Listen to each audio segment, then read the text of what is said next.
J'imagine que beaucoup d'entre vous n'ont pas atteint leurs objectifs sur ce cycle.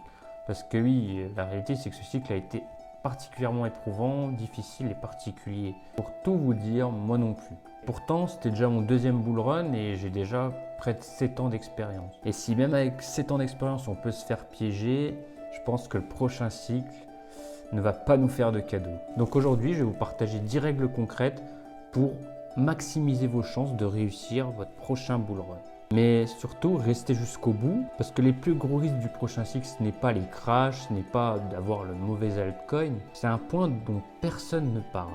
Et pourtant, c'est celui qui fait perdre le plus d'argent. Hello à tous, c'est Ruda Invest, on se retrouve pour une nouvelle vidéo.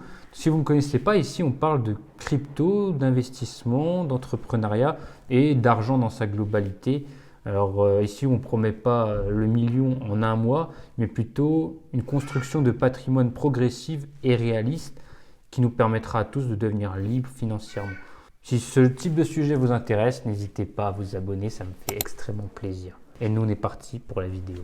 La règle numéro 1, c'est de DCA, donc Dollar Cost Average, uniquement les zones d'anciens ATH sur Bitcoin. Les points bas se forment près des ATH des anciens cycles. Parfois, on va légèrement en dessous, mais pas beaucoup plus loin. Donc, le meilleur conseil que je puisse vous donner, c'est tout simplement de faire un DCA progressif. Si vous avez par exemple 20 000 euros à mettre, vous pouvez mettre 1 000 euros toutes les semaines ou tous les mois en fonction de votre sentiment de marché. Jamais tout d'un coup et uniquement sur Bitcoin en bear market. L'une des erreurs classiques que j'ai faites, c'est qu'au dernier cycle, j'ai DCA des altcoins au lieu de tout mettre sur Bitcoin. Ça a clairement dilué ma performance et j'aurais fait sûrement beaucoup mieux en ayant acheté juste du Bitcoin. En fait, les altcoins, c'est comme vouloir battre le marché action avec une small cap venue de nulle part. Alors que 99% du temps, acheter juste un ETF qui a été performant sur plusieurs années, ça suffit clairement pour battre le marché. Il faut vraiment voir Bitcoin comme l'ETF du marché crypto. Deuxième règle, c'est de séparer votre portefeuille long terme et votre portefeuille spéculatif. C'est une énorme erreur de tout mélanger.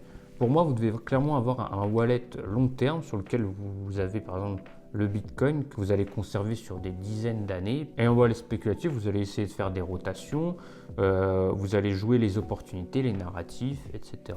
Numéro 3, ayez un plan écrit avant le bull run. Le problème, c'est que quand l'euphorie arrive, vous devenez souvent irrationnel. Vous vous faites prendre par vos émotions, que ce soit le FOMO ou quand il y a des crashs, vous avez peur et vous vendez tout. Ce que je vous conseille, c'est d'écrire sur un papier vos targets réalistes, pas de x50, x60 ou je ne sais quoi sorti du chapeau, vos zones de vente et puis votre stratégie de vente. Est-ce que vous allez vendre en DCA également? C'est ce que je conseille, 10% à telle cible, 10% par-ci, etc. Même le plus simple pour moi, ça serait carrément de se fier au sentiment global du marché. Dès que ça devient un peu euphorique, il y a des bonnes news qui sortent et que vous voyez que tout commence à bien monter, je vous conseille tout simplement de DCA en vendant toutes les semaines une partie de votre wallet. Numéro 4, ne cherchez pas 50 opportunités. Au début, moi j'avais 300 euros par-ci, 200 euros par-là, je voulais saisir toutes les opportunités sur les altcoins. Résultat, aucune vraie performance. Ou vous cherchez tout simplement sur un altcoin, vous avez mis 200 euros à faire x50, mais la majorité du temps, ça n'arrive pas. Mes plus gros gains ont été réalisés quand j'avais une seule position à 4 ou 5 chiffres. Tout simplement parce qu'après un plus 50% sur par exemple 10 000 euros, il y a déjà un gain énorme, donc la décision est assez simple, on a envie de vendre. Contrairement à un plus 50% sur 300 ou 400 euros, on est toujours insatisfait et on se dit franchement, je vais viser plus, je vais viser x10, x20. Ça devient irrationnel. Moi, vous devez clairement choisir 1 à 3 convictions maximum et les sizer énormément. C'est-à-dire mettre de gros montants. Numéro 5, suivez les opportunités quand le marché est mort. Ça, c'est très important, mais je pense que ce n'est pas le moment de FOMO quand tout le monde en parle. Il faut clairement essayer d'être présent avant la foule. Et pour ça, le bear market est idéal. C'est vraiment le moment pour vous de chercher les meilleurs airdrops, tout simplement les protocoles qui pourraient émerger et être les plus populaires en bull run. Moins il y a de monde, plus il y a de récompenses. On peut citer par exemple Hype, tout simplement, personne n'était dessus et les rares personnes qui ont farmé cet airdrop se sont vus récompensés d'un airdrop extrêmement généreux. Et maintenant, les gens se ruent tous dessus en espérant un deuxième, troisième, quatrième airdrop.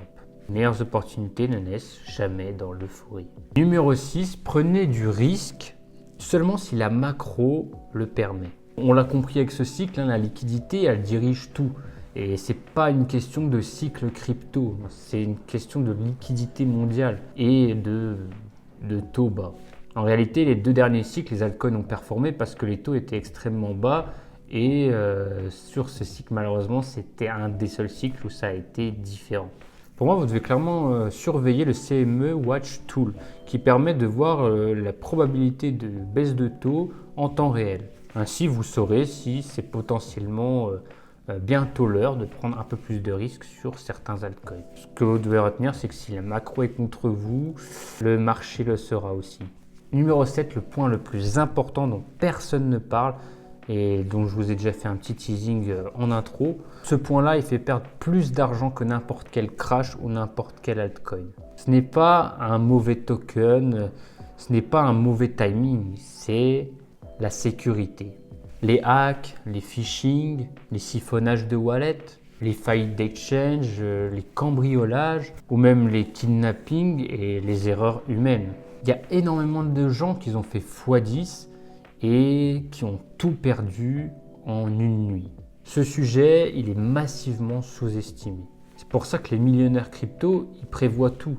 Ils utilisent un stockage à froid, un hardware wallet, des séparations de wallet, multi-layer security, multi-signature, une fragmentation de seed phrase. Et tout ça, personne n'en parle publiquement. C'est pour ça que je vous ai préparé un guide vidéo totalement gratuit où je vous explique comment les millionnaires crypto structurent leur sécurité. Donc vous avez juste à cliquer sur le lien en bio pour le retrouver. En plus, vous aurez la chance de gagner, pourquoi pas, un kit CryptoSafe pour protéger vos seed phrases et votre clé Ledger contre le feu, l'eau et les chocs. Numéro 8, fixez des targets de vente réalistes. Ne cherchez pas le top parfait et n'essayez pas de viser des x50, des x100 comme je vois beaucoup de débutants le faire.